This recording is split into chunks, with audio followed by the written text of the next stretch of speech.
Shalom, shalom, shalom, shalom. This is your brother Yael Ezra Ben Levy coming at you again with another video. I'm going to go to the book of Exodus, chapter 2. I will be doing this reading out of the King James Version. The book of Exodus, chapter 2. I will be reading verse 11 and 12. Hallelujah.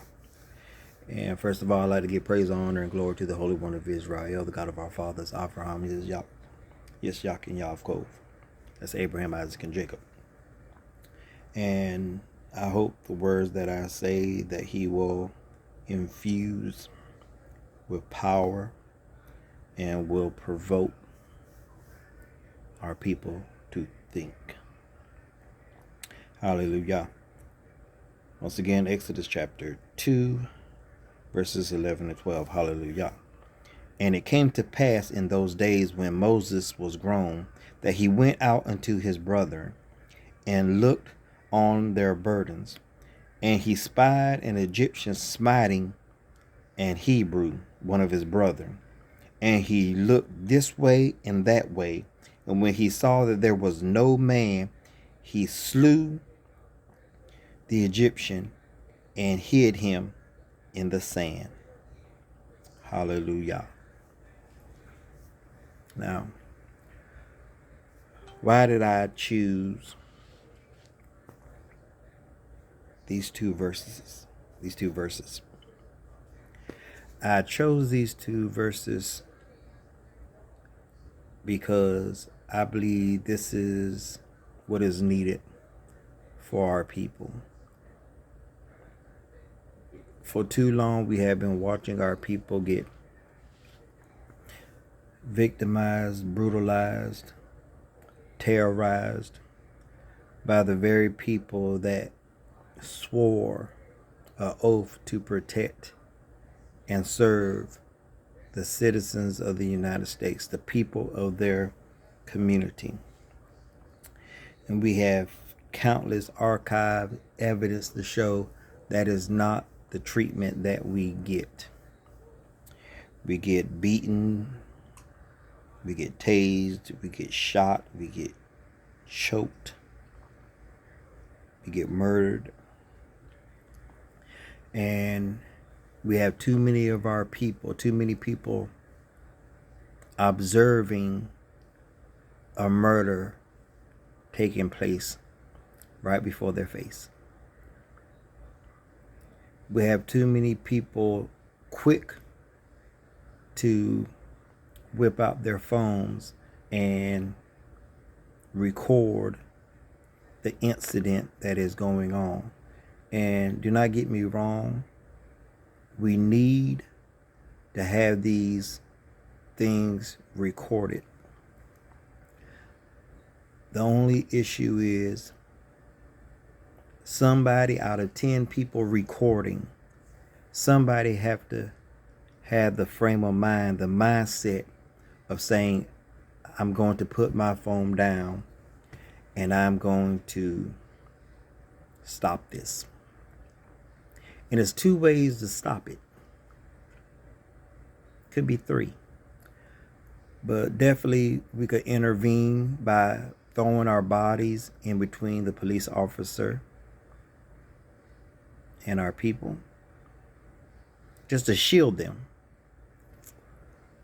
Or we might have to physically get the cop off of our brother. Or the third, we have to physically step in and maybe do what Moshe did. Think about that.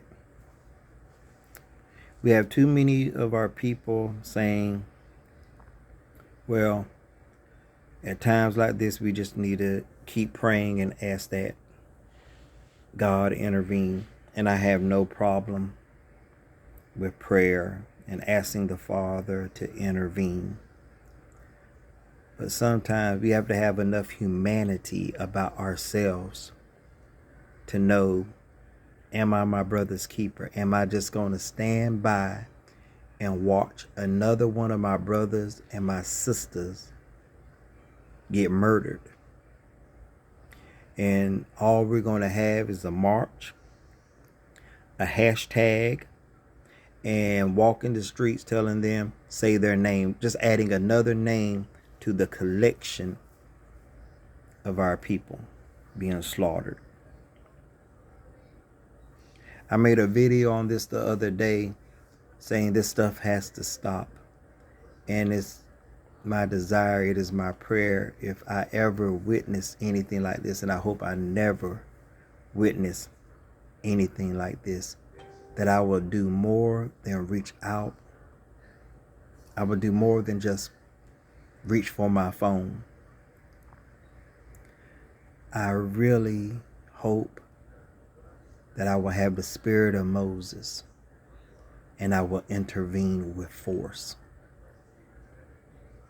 Because it's amazing to me that the police officer has the luxury of saying, well, you know, I was scared and I made a split-second decision.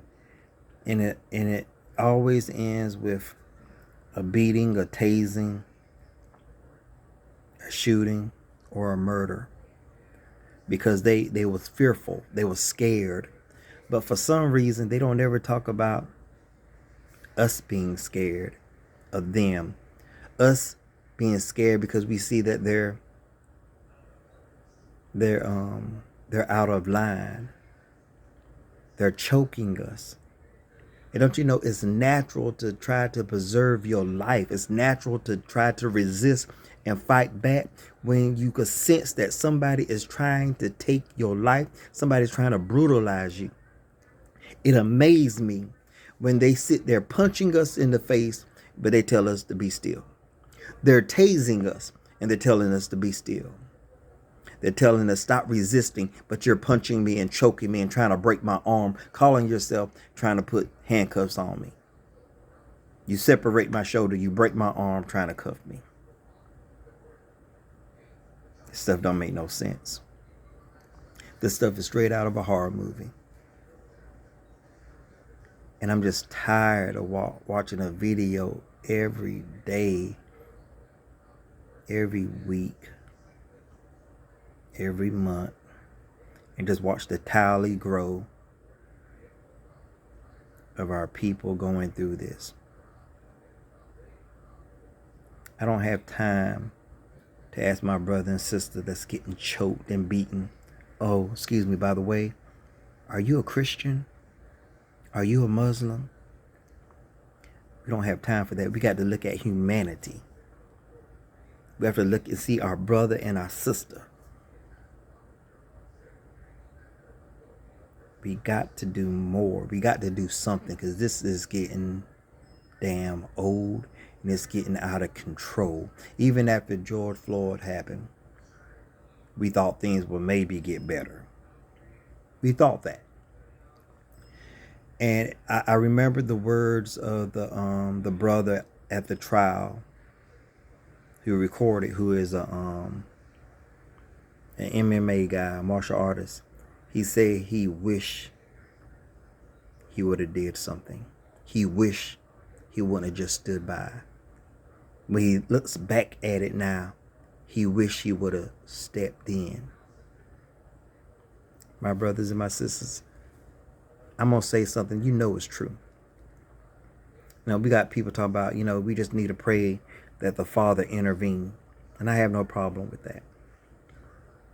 But if you were getting beaten, choked by cops, and you saw 10 of your brethren around you, your sisters, your people around you, would you want them to help? Or are you just going to say, you don't got to help me, just pray that the Father intervene? Come on now. You know that's not what you're going to say. You're going to look at your brothers and your sisters and you're going to be like, damn it, help me. Get involved. Stop this.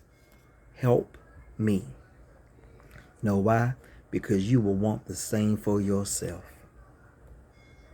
If you was being victimized, brutalized by the police officers, and your people ran out and pulled out their phones, you be like, one of y'all, please put your phone down and help me.